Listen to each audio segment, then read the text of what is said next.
Hello friends, വെയിലായ പിന്നെ നമ്മൾ വീട്ടിലിരിക്കുന്ന പ്രശ്നമില്ല കേട്ടോ. നമ്മുടെ കുഞ്ഞുവാവയുടെ ബർത്ത്ഡേ ആണ്. അപ്പം നമ്മൾ ഡെർബിയിലുള്ള ഹാർവസ്റ്ററിലേക്ക് പോവുകയാണ്. അതിൻ്റെ സറൗണ്ടിങ്സൊക്കെ കണ്ടോ, അയ്യോ അടിപൊളിയാണ് കേട്ടോ, പറയാതിരിക്കാൻ പറ്റില്ല. ഔട്ട്ഡോറിലും ഉണ്ട്, നല്ല കാലാവസ്ഥ ആയതുകൊണ്ട് പുറത്ത് വേണമിരിക്കാം. പക്ഷേ ആരും കണ്ടില്ല. ഞങ്ങൾ ഏതായാലും ഇൻഡോറിലേക്ക് ചെന്ന് കയറി. അതിൻ്റെ സറൗണ്ടിങ്സാണ് ഇത് കേട്ടോ. Gather round and enjoy. അങ്ങോട്ട് ചെന്ന് കയറുമ്പോൾ തന്നെ ഉണ്ടല്ലോ ഒരു സലാഡ് ബാറാണ്. നോക്കിക്കേ, നമുക്കുള്ള അലൊക്കേറ്റഡ് ടേബിളാണെങ്കിൽ നമ്മൾ ഇടിച്ചു കുത്തി അങ്ങോട്ട് കയറി. എന്നിട്ട് എല്ലാവരും അവിടെ ഇരുന്നു. ഇനി പുസ്തകം എടുക്കുകയാണ്. അയ്യോ ഒന്നും പറയണ്ട, നമ്മൾ പരീക്ഷയ്ക്ക് പഠിച്ചിട്ടില്ല ഇത്രയും ജീവിതത്തിൽ. പക്ഷേ എന്നാണെന്ന് അറിയത്തില്ല, നമ്മൾ ഏത് റെസ്റ്റോറൻറ്റിലേക്ക് കയറി ചെന്നാലും പഠിക്കാൻ നമുക്ക് എന്തൊരു ഉത്സാഹമല്ലേ. ഈ ഉത്സാഹം ഉണ്ടായിരുന്നത് നമ്മൾ എവിടെ പോയി നിന്നേനെ. പക്ഷേ അന്നേരം ഒന്നും പഠിക്കുകയില്ല. ഇപ്പോൾ അങ്ങനെ നമ്മൾ അതെല്ലാം വായിച്ചുകൊണ്ടിരിക്കുകയാണ്. അത് കൊച്ചു പിച്ചടച്ച് എല്ലാവരും വായിക്കും. എന്തൊരു കഷ്ടമാണെന്ന് നോക്ക്. അതൊക്കെ കഴിഞ്ഞു. അപ്പോഴത്തേക്ക് നമ്മൾ വേറെ പരിപാടിക്ക് പോയി. ഫോട്ടോ സെക്ഷൻ എന്നൊരു പരിപാടി ഇല്ലാത്ത ഒരു കാര്യവും ഇല്ലല്ലോ. അങ്ങനെ അതൊക്കെ കഴിഞ്ഞാൽ ഇങ്ങനെ സന്തോഷമായിട്ട് നമ്മൾ വർത്തമാനമൊക്കെ പറഞ്ഞുകൊണ്ടിരിക്കുകയാണ്. നമ്മൾ വെയിറ്റ് ചെയ്യണം. അപ്പോഴത്തേക്കും ഇതാണ്ട് സ്റ്റാഫ് വന്നു കഴിഞ്ഞു. അവർ ഭയങ്കര ഫ്രണ്ട്ലിയാണ് കേട്ടോ. അങ്ങനെ കോലങ്കഷിതമായിട്ട് നമ്മൾ അവിടെ മെനു എടുത്തു. അപ്പോൾ നമുക്കൊരു ഇടക്കാല ആശ്വാസം വേണ്ടേ. എൻ്റെ കർത്താവേ, നമ്മൾ ഹോട്ടലിൽ പോവുകയാണെങ്കിൽ പിന്നെ തലേദിവസമേ പഞ്ഞമാണല്ലോ.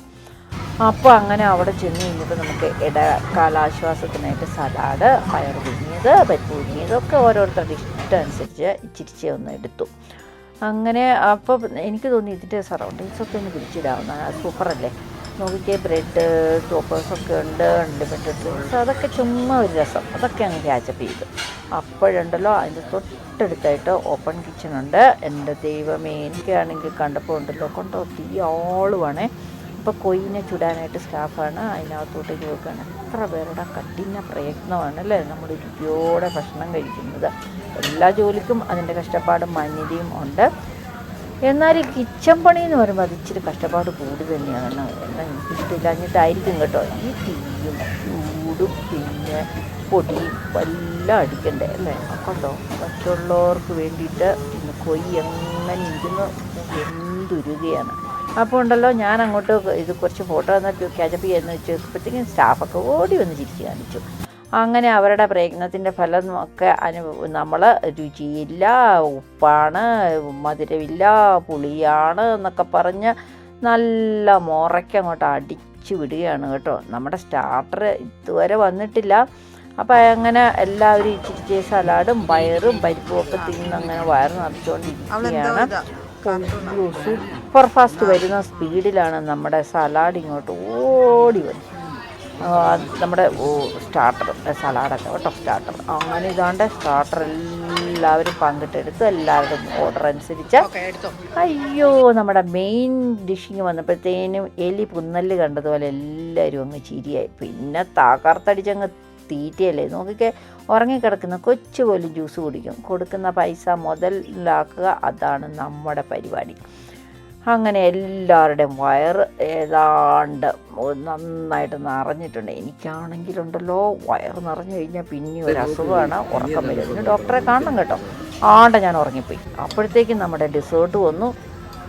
നല്ല സൂപ്പർ ഡെസേർട്ടാണ്, നല്ല ഫ്ലേവറാണ് കേട്ടോ. കുത്തി നിറച്ച് അവരിങ്ങോട്ട് വിളമ്പിക്കൊണ്ട് വന്നിട്ടുണ്ട് എല്ലാ സാധനവും. അങ്ങനെ എല്ലാവരും അതങ്ങോട്ട് വിഷമിച്ചാണേലും കഴിക്കുകയാണ്. അങ്ങനെ അതൊക്കെ കഴിഞ്ഞപ്പോഴത്തേക്കും കുറേ സമയമായി. അപ്പം ഇനി മോളുടെ ഒരു കമൻറ്റ് എന്നാ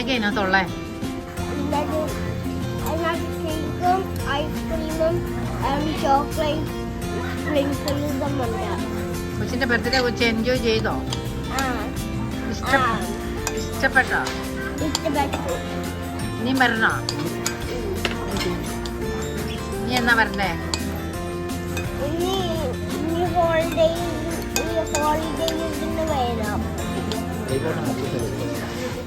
അപ്പോൾ കൊച്ചിൻ്റെ ആഗ്രഹപ്രകാരം ഇനിയും നമുക്ക് വരാം.